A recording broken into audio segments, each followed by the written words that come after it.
What up, world? Welcome to the Big City Gardener channel. Today we're going to be talking about one of my favorite things, and one of the things that I think is most important when it comes to gardeners or home gardening in general, and that is composting. So when it comes to composting, there's three things that you need to keep in mind. There's probably more, but we're going to talk about these three key points. One is browns, two is greens, and three is the moisture content. Okay?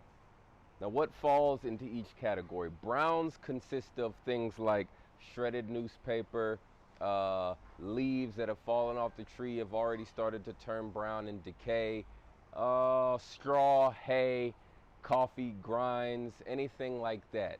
Those are carbon-rich sources, okay? Now we're going to talk about the greens. And the greens consist of anything like plant matter. If you're cutting down your garden or you're chopping things down and you're pulling plants out, all of those leafy greens and that leaf and plant matter that you put in, that's considered greens. As well as something like this. These are just food scraps from the kitchen, okay? These also count as greens. Now, when you go to mix your compost, you go to make compost, you need to have a ratio going, right? You'll look online or you'll read in different books and people will tell you twice as much browns as you do greens or twice as much greens as you do browns. Sometimes they make things more difficult than they need to be. A simple way to handle composting is to try to add equal parts brown to equal parts green. Okay? Anytime I throw leaves in here or straw or hay, I also throw in a bunch of fresh kitchen scraps in there.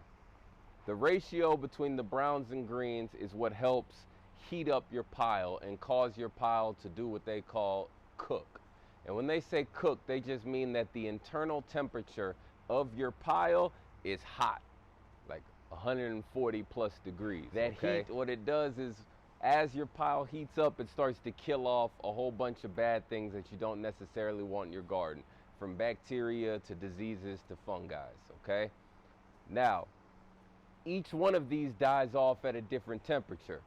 So it is very important to make sure that you raise the temperature of your compost bin, you elevate the temperature of your compost bin, and you keep it there for a decent amount of time, long enough for things to die, okay? So when it comes to composting, what I like to do is to start with, whenever I start a bin, is to start with a nice layer of browns on the ground. Okay, and that's usually bags of leaves, because when fall time comes around, I usually ride around the neighborhood and pick up all the leaves that people throw away, because those leaves are one of the best nutrient-rich sources. They create something that's called leaf mold. That's another video, another topic. Anyway, when we start a new bin, what you want to do is just make sure that you're layering things. Brown, green, brown, green. So if you can see with this bin right here, I just put a nice pile of greens on top, right? This is orange rinds, some pineapples, and some limes. Now, I'm going to add some more greens to this bin right here.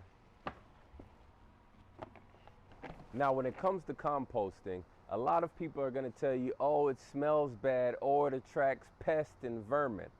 Well, I mean, if I were to leave this bin like this, right, with food on top, of course it will attract rats and mice and possums and a bunch of other things you may not want around your garden. So one key thing to remember whenever you're making a compost bin is whenever you take your greens or you add your greens to your pile, you want to make sure to bury them or cover them, okay? You're trying to hide the smell, you're trying to hide it from all of those pests that you don't want around your yard.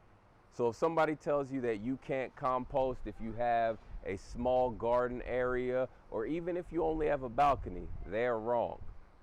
You just have to take proper steps and proper precautions to make sure that you do not invite any unwanted guests to the party. All right, so I have added these greens to this bin.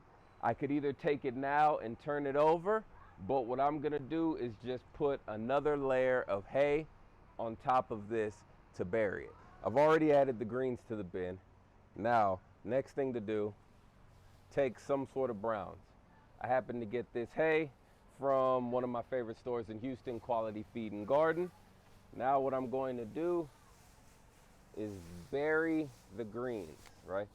This is to hide the materials from any sort of pest. These browns act as almost, think of it as a wall, okay? So now what it's doing, it is retaining the heat within the pile.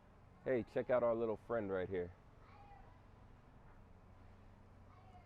All right, so the hay, like I said, it acts almost like a lid on a pot, right? That keeps all of the heat within our pile. So I'll make sure that it's covered and I'll leave it like this for a couple of weeks. After a week or so, I'll come and I'll mix everything over, turn it over. That's called turning the compost.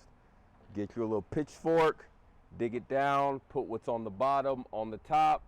So now everything that was already composted at the bottom, or everything that's closer to the heat source, we are now moving it around so the things that have not decomposed as much are now closer to the heat source and able to decompose faster.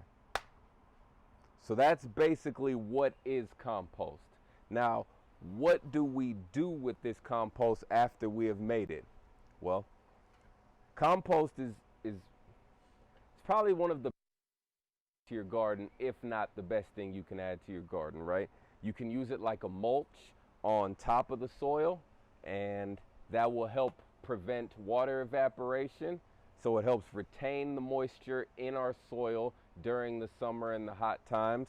What it also does is we put this compost that's full of beneficial microbes and bacteria and fungi that we want. We put it on top of the soil.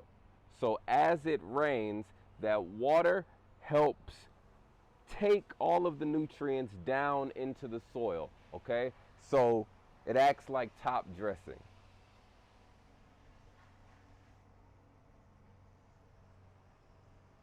Need to put you on some milkweed. All right, so the compost at the top, it also acts as a top dress to help deliver nutrients to our plants and to our garden bed, okay? Also, you can take this compost after it's finished and it's cooked for a while.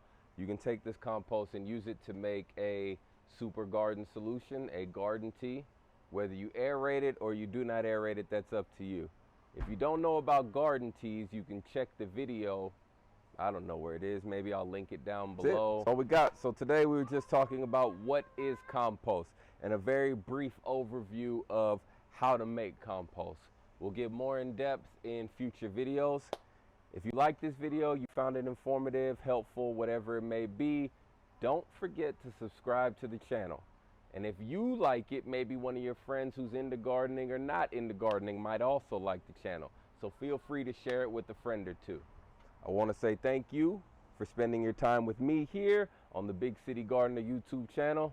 That's all I got, man. Do what the shirt says. Get off the internet, just grow it.